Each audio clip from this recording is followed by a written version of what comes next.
Hello everyone, कैसे हैं आप लोग। आई होप आप सभी अच्छे होंगे। सो गाइस, आज की इस वीडियो में मैं आपको कंप्लीट डिटेल देने वाला हूं बीएमएस के बारे में कि बीएमएस क्या है, इस कोर्स में एडमिशन लेने के लिए क्या प्रोसेस और क्या एलिजिबिलिटी क्राइटेरिया है, इस कोर्स का क्या ड्यूरेशन है, और साथ ही में मैं आपको बताऊंगा कि अगर आपने बीएमएस लिया है तो आपके लिए क्या फ्यूचर स्कोप होगा बीएमएस ऑप्ट करने के बाद। सो गाइस, इस वीडियो को एंड तक देखिए और अगर आपने चैनल को सब्सक्राइब नहीं किया तो चैनल को सब्सक्राइब कर ले, साथ ही बेल नोटिफिकेशन को ऑन कर ले ताकि हमारी तरफ से जैसे ही कोई अपडेट आती है तो आपको नोटिफिकेशन मिल जाए। सो गाइस, चलिए वीडियो शुरू करते हैं।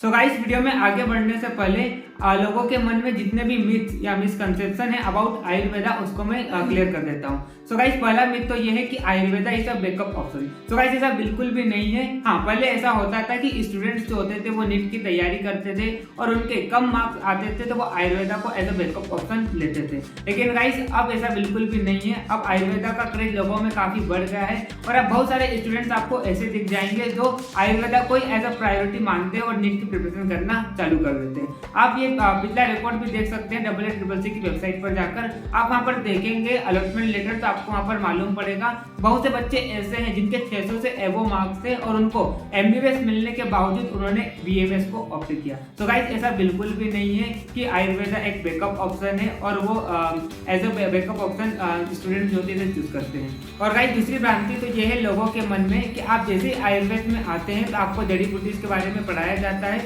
और मॉडर्न की इतनी ज्यादा नॉलेज नहीं दी जाती है। तो गाइस, ऐसा बिल्कुल भी नहीं है। आप जैसे ही बीएमएस लेते हैं तो आपको मॉडर्न प्लस आयुर्वेद दोनों की नॉलेज दी जाती है, बल्कि आपको एक एमबीबीएस डॉक्टर से ज्यादा ही पढ़ाया जाता है। यहाँ पर आपको मॉडर्न भी पढ़ना है और साथ में आपको आयुर्वेद भी पढ़ना है, तो आपके पास काफी ज्यादा नॉलेज होती है as compare to MBBS doctor. और आप दोनों का यूज करके आप यहाँ पर प्रैक्टिस कर सकते हैं। और अब तो गवर्नमेंट ने एलोपैथ प्रैक्टिस करने की भी अनुमति दे दी है एक आयुर्वेदिक डॉक्टर को, तो आप आयुर्वेद का नॉलेज भी यूज कर सकते हैं और एलोपैथ का नॉलेज भी यूज करके अच्छे से एक पेशेंट का इलाज कर सकते हैं। तो गाइस, ऐसा बिल्कुल भी नहीं है कि आपको यहाँ पर मॉडर्न की नॉलेज नहीं दी जाए। और गाइस, तीसरा मिसकंसेप्शन तो ये है लोगों के मन में कि सर्जरी जो है वो एलोपैथ की देन है। तो गाइस, ऐसा बिल्कुल भी नहीं है। अगर आप गूगल पर सर्च करेंगे कि who is father of surgery तो आपको यहाँ पर महर्षि सुश्रुत के बारे में जानने को मिलेगा। और मेन बात तो ये है कि उन्होंने हजारों साल पहले सर्जरी को इन्वेंट कर दिया था, जिस समय एलोपैथ का कोई वजूद भी नहीं था। तो गाइस, ये कुछ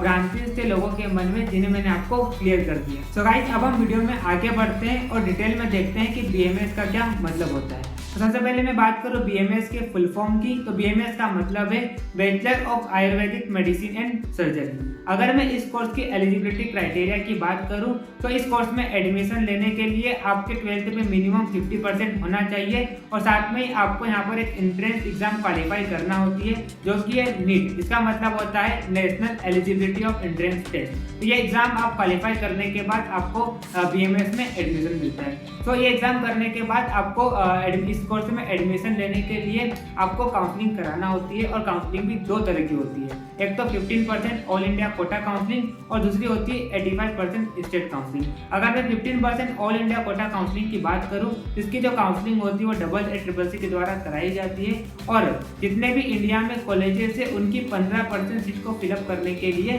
ये काउंसलिंग कराई जाती है। इसके अलावा मैं अगर 85% कोटा की बात करूँ, जितने भी 85% कोटा की सीट होती है और जितने भी स्टेट होते हैं वो अपने अपनी काउंसलिंग खुद कराते हैं इनकी 85% सीट को फिलअप करने के लिए। तो गाइस, अगर मैं इस कोर्स के ड्यूरेशन की बात करूं, इस कोर्स का ड्यूरेशन जो होता है टोटल 5.5 इयर्स का होता है, जिसमें 4.5 इयर्स की पढ़ाई होती है प्लस 1 ईयर की कंपलसरी इंटर्नशिप होती है। और अगर मैं इस 4.5 इयर्स की बात करूं तो इस 4.5 इयर्स को टोटल 3 प्रोफेशनल ईयर में डिवाइड कर दिया है और हर एक प्रोफेशनल ईयर जो है वो 18 मंथ का है। तो ये 3 प्रोफेशनल ईयर करने के बाद आपको 1 साल की इंटर्नशिप करना होती है। इसके बाद आप बनते हैं बीएमएस डॉक्टर। इसके अलावा गाइस, अगर मैं इसके सब्जेक्ट की बात करूं तो बीएमएस फर्स्ट ईयर में आपको आयुर्वेदा प्लस मॉडर्न दोनों पढ़ना होते हैं। अगर मैं आयुर्वेदा की बात करूं तो आयुर्वेदा में आपको टोटल 5 सब्जेक्ट्स होते हैं, जैसे कि पदार्थ विज्ञान, दूसरा अष्टांग हृदय, तीसरा क्रिया शरीर, चौथा रचना शरीर और पांचवा यहाँ पर आपको संस्कृत भी पढ़ना होती है। इसके अलावा गाइस, मॉडर्न की बात करूं तो मॉडर्न में आपको टोटल 2 सब्जेक्ट पढ़ना होते हैं। पहला तो होता है ह्यूमन एनाटॉमी और दूसरा होता है ह्यूमन फिजियोलॉजी। तो आपको ये total 7 subject BMS first year में पढ़ना होते हैं।